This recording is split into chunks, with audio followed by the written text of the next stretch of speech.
What's going on, folks? 2MW Fury's back at it again. We got a good show for you guys. Tim again, Dula, Josh, your usual crew, your favorite football gurus. The first order of the day, we're going to be talking about the Packers. Now, can we help them? What is the help the Packers need? Tim, take it away. What's going on, fellas? I think what's wrong with the Packers is that they don't have a steady running game ever since Starks and Lacey basically got hurt and they out. The Packers they haven't did a good job in getting a reliable replacement, not a running back to come in for a couple of plays and then Aaron Rodgers throw like 30 more times. And to me, that's the problem. Even though he only threw 5 interceptions, I just think they don't have a good game plan to finish off these games. We saw the last game against the Colts, how the coaches came right back. I just think they need to get find someone to get a running game back. Maybe you know what? Push Don Jackson more. Push him.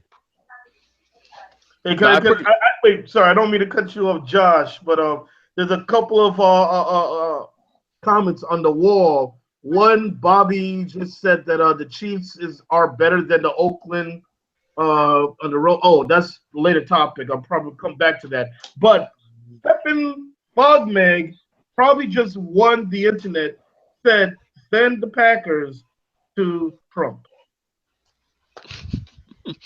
Josh, I was pretty much just going to agree with Tim, though. It is the running game. A lack of a running game makes the defensive coordinator for the opposing team in heaven. It makes it so easily for them to game plan. So you add on top of that, though, Jordy Nelson hasn't looked like Jordy Nelson as of last year. I don't know how many drops he has statistically right now, but I can tell you he's probably top 5 with drops because every night that I'm watching him, I'm like, that's a pass he should have had, and that's a pass he usually catches with no problem. So he needs to get it together. It's definitely a problem too. I wouldn't say so much a problem, but for a Packers offense, especially with Rodgers' caliber, when he's supposed to be a top-notch QB in this league, Ty Montgomery being your biggest weapon is sort of an issue with me. To me, that kind of I would use the analogy of that's kind of along the lines of the Redskins offense where they use Jamison Crowder a lot in that type of aspect. I can understand him being a huge weapon for the Packers, but when he's your main weapon, it's a little concerning. Listen, to hell with the Packers. But in all seriousness, I hear you guys talking about the running game, and that's a very valid point. We could also talk about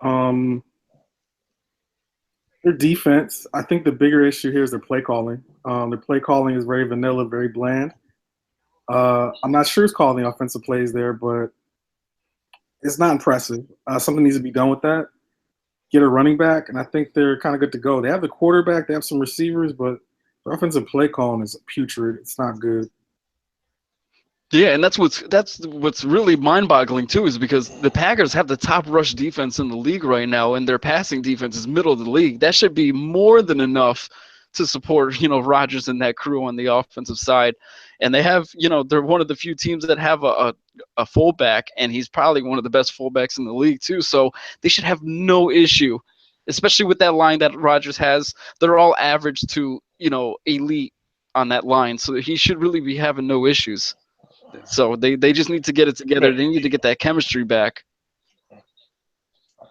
It also would have helped taking the playbook away from Mike Mularkey. I just think he has the playbook too much in his hand, and let him be the coach and let the coordinators make the calls. Because apparently it's not. They're losing. They're losing games, especially games that they should be winning. Absolutely. What do we got next? I think we're waiting for Dula to reconnect, though. I don't know what the next topic is. Okay, I have the topics for y'all.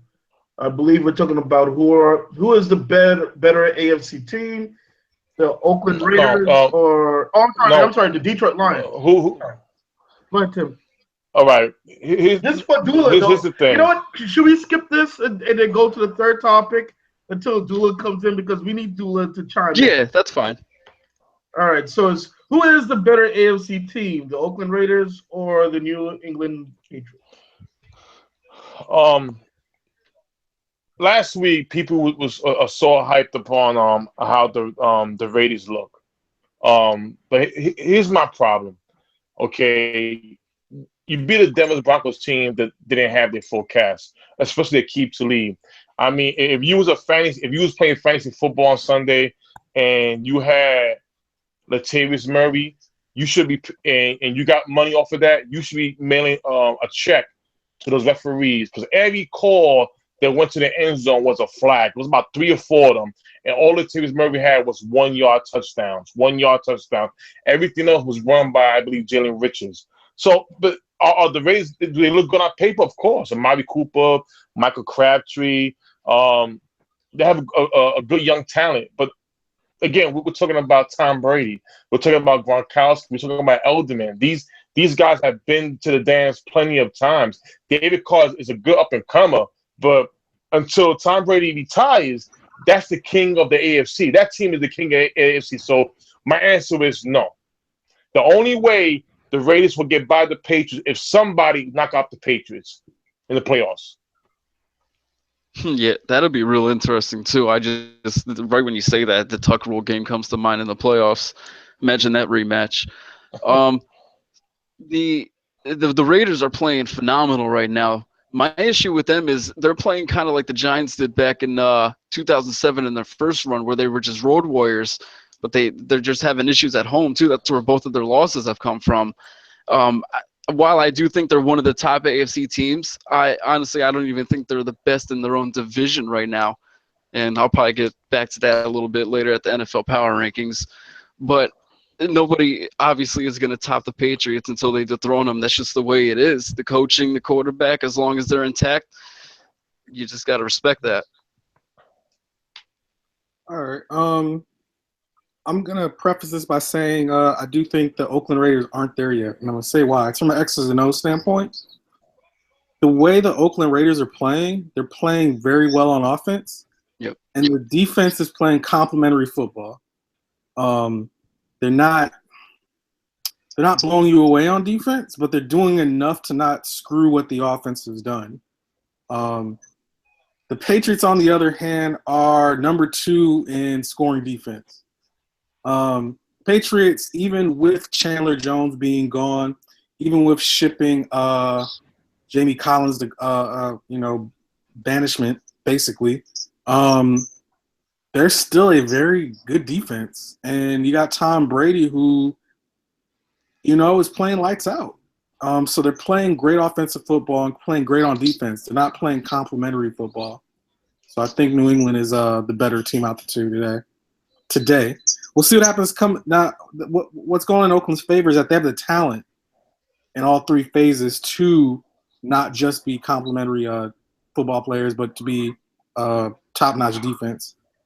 Them losing Aldon Smith was probably bigger than what they thought.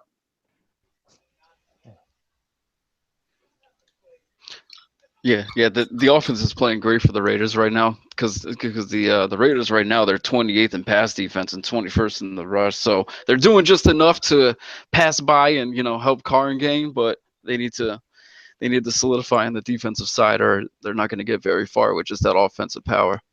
One quick mark, Tim's not going to like this, but if you say the Dallas Cowboys are the best offensive line in football, the Oakland Raiders are right there.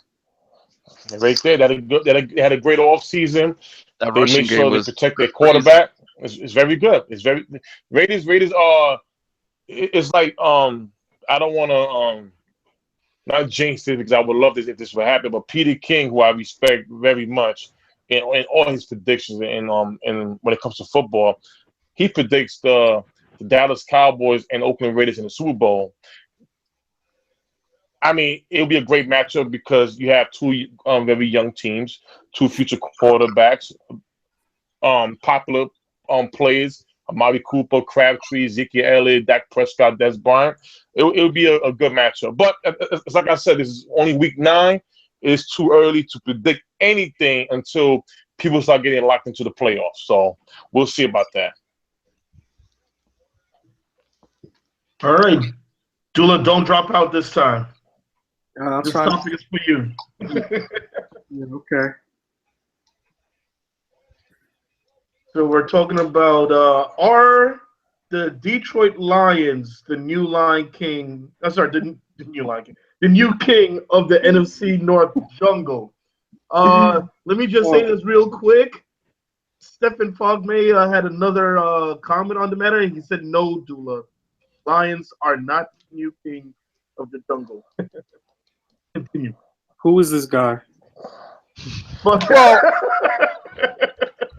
Who is he? I'll just start off and say, how can you say they're not? When if you look at the division right now, I remember a couple of months ago when we was doing our predictions, I was the one who stated that Detroit Lions will be the NFC North champions, and I'm sticking to that because we just talked about how bad the Packers are without no running game. You got teams going into Lambeau Field and just taking over like a home game. We got the Minnesota Vikings, who they can't even protect Bradford. It's like right now the Minnesota offensive line is just like a ticking time bomb. Tick tock, tick tock, tick tock. Every Sunday when that bomb hits, that's when it'll be no more Bradford. That means that first round pick will be out the window. Let's go to Chicago Bears. Chicago Bears, yeah, Jay Cutler back, but we all know Jay Cutler. The Bears are not making the playoff. They're not winning the division. They have a lot to go for. So who is the better team, right? The most healthiest team, the most balanced team? I'm going to pick the Detroit Lions. Why? Because Matthew Stafford is playing like MVP caliber. You have a good receiving core and Jones and Golden Tate. We all know Golden Tate did the Mortal Kombat move last week. Quados. I know you saw that. Okay, now let's go to the running game. They don't have a pound and ground game, but they do have a running back who's treated like a receiver in Theo Riddick, and they have a decent defense. So why not pick the Detroit Lions as the king of the jungle in the NFC North? Hey, Fogmeg, let me explain that to you. If you don't believe me, you can believe Simba. Simba will tell you he's a lion. Yeah, I mean I'm gonna have to say they're trending in that upward direction. Where if you had to pick right now between them or Minnesota, I'm going the Lions as well. They got the better QB. I'm picking Stafford any day over Sam Bradford. I'm sorry to say. And then the receiving corps over in Detroit is much better than Minnesota has. If you take Diggs out of Minnesota, they have Jack Diddley Duty. So. And you could even make the argument that Ebron is better than Rudolph, despite the number of years in the league right now. Yes, you can argue that the Vikings have allowed 80 less points, but let's not forget that we're only halfway through the season, and that could very well change, and they could just equal the points allowed that Detroit does by the end of Week 17. And the points for, well, Minnesota is scoring 50 more points, and you need a little bit of offense in this league if you plan to win some games. Right now, if you want to look at it record-wise, Detroit and Minnesota are head-to-head in the home and road record, except Detroit just has one more loss on the road. So I'm going with them. And, the Packers haven't found their offense. Their defense is doing good, but at the same time, if their offense can't produce, who knows what's going to happen with them. Chicago Bears are starting to turn it around a bit, but at the same time, I think they've already gone too far in the damn hole. They can dig themselves out. So right now, I think the Vikings are going to have a bit of a struggle, and we talked about that last week. How many games can they potentially win, or how many W's do you see them potentially winning on the rest of their schedule? Man, if I had to put money on it, I'm saying 2, maybe 3 max.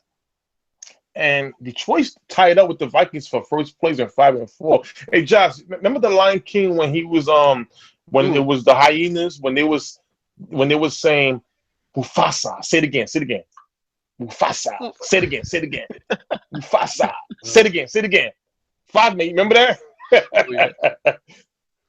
Man, Dula, it's your time. I can't really talk to you. Show it up, Dula. Show it up, Dula. That's your team. That's your home team, go, man. baby. Tell them. They're not picking good. Tell them, Dula. Man.